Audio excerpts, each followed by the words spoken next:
Baik ya, kita akan membahas tentang business case and return on investment analysis for ERP.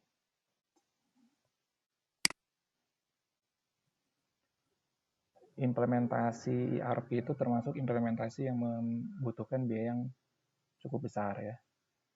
Nah, sehingga memang perlu dianalisis benefitnya dan juga biaya dibandingkan dengan biaya yang dikeluarkan ya.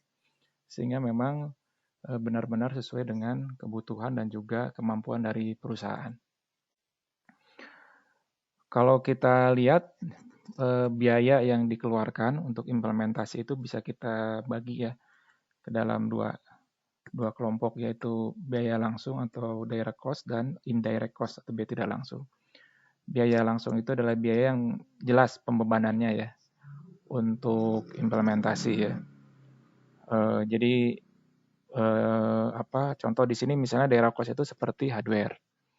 Ya, berapa banyak hardware yang dibutuhkan, server, kemudian juga komputer ya, jaringan ya. Ini tergantung dari banyak atau berapa banyak jumlah user yang dipakai. Kemudian tergantung juga dari scope ya. Scope misalnya scope implementasinya ya. Jumlah modul, jumlah transaksi ya. Kemudian juga misalnya implementasi ini melibatkan wilayah-wilayah yang mana ya. Ketika itu perusahaan itu memiliki cabang ya di berbagai daerah, itu juga akan menambah biaya dari hardware ya terkait misalnya jaringan ya. Ini hardware ya. Jadi tergantung tadi dari banyaknya transaksi, banyaknya user ya. Kemudian juga operating system, kemudian juga database ya. Jadi dalam komputer itu kan ada sistem operasi yang dipakai ya, kemudian juga ada database ya. Sistem operasinya apakah misalnya Microsoft ya, apakah misalnya Linux atau yang lain ya. Kemudian ongkos dari database ya. Apa database yang dipakai ya? Apakah Oracle misalnya, apakah SQL Server atau DB2 atau yang lain ya.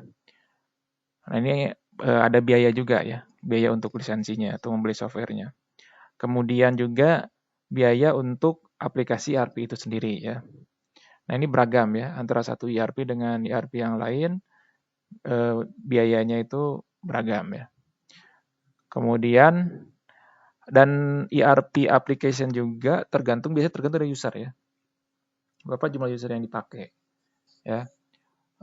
Semakin besar perusahaannya, misalnya dia membutuhkan semakin banyak user, biasanya biayanya juga semakin besar untuk license fee ERP-nya.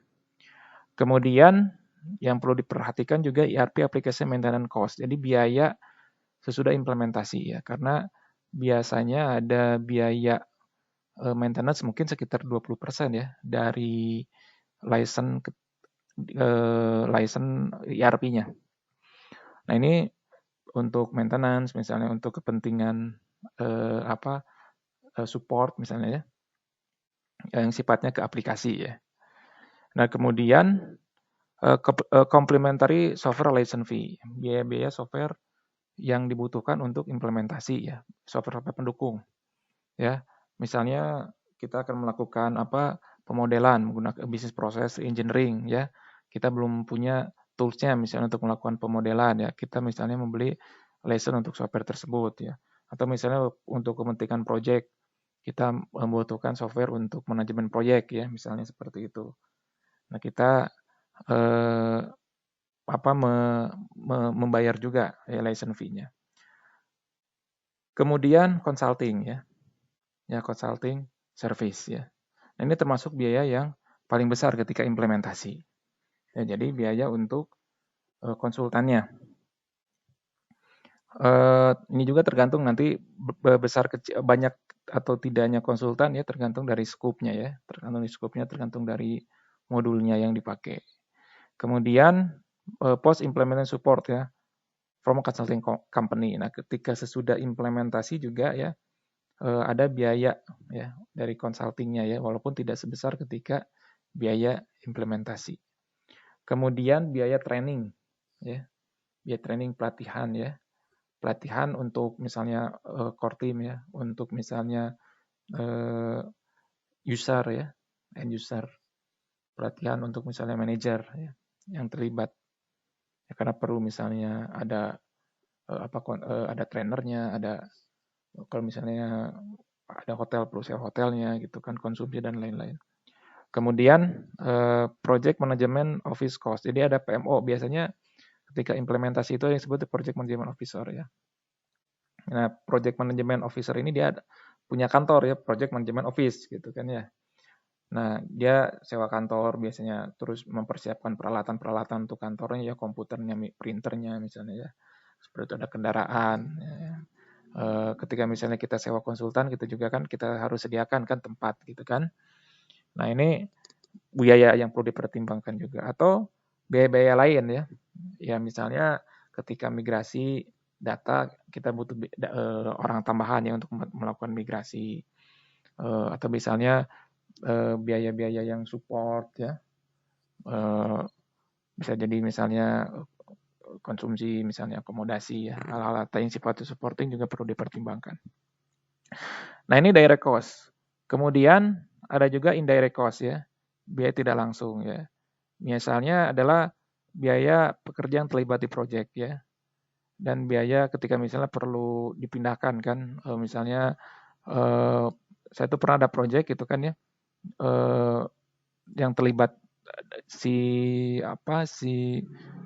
core timnya itu ya, dari core tim dari perusahaan yang implementasi itu dia mengambil kan tim itu dari beberapa cabang ya, dari beberapa cabang.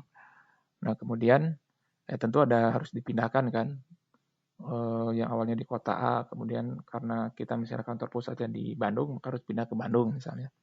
Nah ini juga masuk biaya yang harus dipertimbangkan kan, relokasi pegawai untuk mendukung proyek misalnya. Nah ini masuk di indirect cost ya, biaya tidak langsung ya. Kemudian juga operation disruption ya.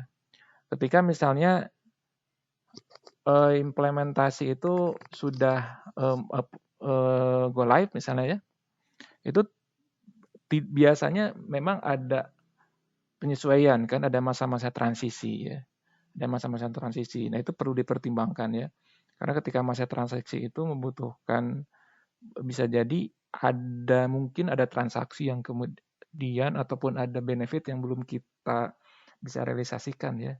Jadi secara performance perusahaan bisa jadi turun gitu kan, turun dibandingkan sebelum implementasi ya. Jadi turun dulu ya, tapi kemudian beberapa waktu kemudian naik ya, dan bahkan bisa merealisasikan benefit yang diharapkan. Nah ini perlu kita pertimbangkan sebagai indirect cost.